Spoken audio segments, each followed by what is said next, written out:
গুন্ডি, এই ছেলেটা কে হয় তোমার? আমার বয়ফ্রেন্ড, মানে আমি বিয়ে করছি। বিয়ে করছো? আচ্ছা, তুমি ওরা পছন্দ করো, ভালোবাসো। তোমার বাবাকে? আমার আব্বু ওই যে। ওরা আমি চিনি তো, আমার এই যে ইনি তোমার বাবা, ওরা তোমার নিতে আসছে। তুমি কি তার সাথে যাবা? আমি ওনার সাথে যাবো। এখন তো তুমি তো প্রাপ্তবয়স্ক হও নাই। একটু দাঁড়াও, একটু ধৈর্য ধরো। আমি প্রাপ্তবয়স্ক হই না, আমার বিয়ে দেবে কেন? তো আপনি কি আপনার মেয়ে বিয়ে দিচ্ছেন? আমি বিয়ে দেওয়ার দিকে আমি ছেলেও আছে, বিয়ে না করতে থাকবে আমার বাড়ি থাকবে।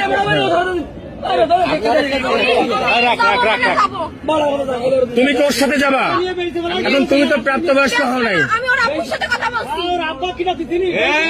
ও নাম্বার আমি তুমি ওর কপালে সিঁদুর দেওয়া আছে।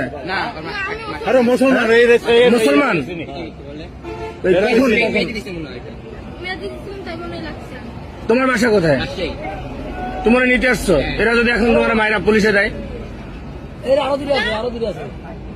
কি করবা? তুমি এত সাহস নিয়ে কিভাবে আসলে রাজশাহী থেকে এখানে? মেয়ে ফোন করেছে এই জন্য এসে আমি বলেছি বলেই তো আসছি। তুমি সাহস দিয়ে আনছো, এমনকি তুমি ওর সাথে যাবা? হ্যাঁ, যাবো। আর ও যদি তোমার একটা বিপদে ফেলে তাহলে কি হবে? কি করে বিপদে ফেলবে?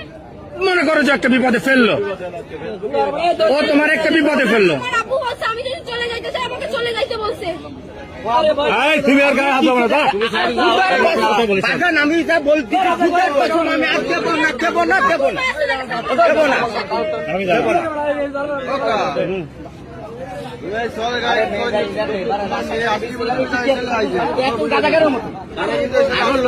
আরো লোক আছে, গুরু আছে, একটা হিন্দু মেয়ে, এর গুরু আছে। আমি আপনাদের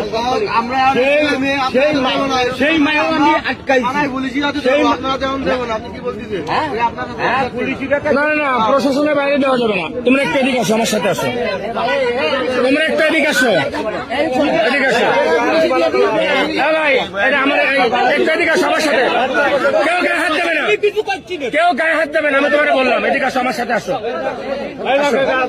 এদিকে আসো, এদিকে আসো।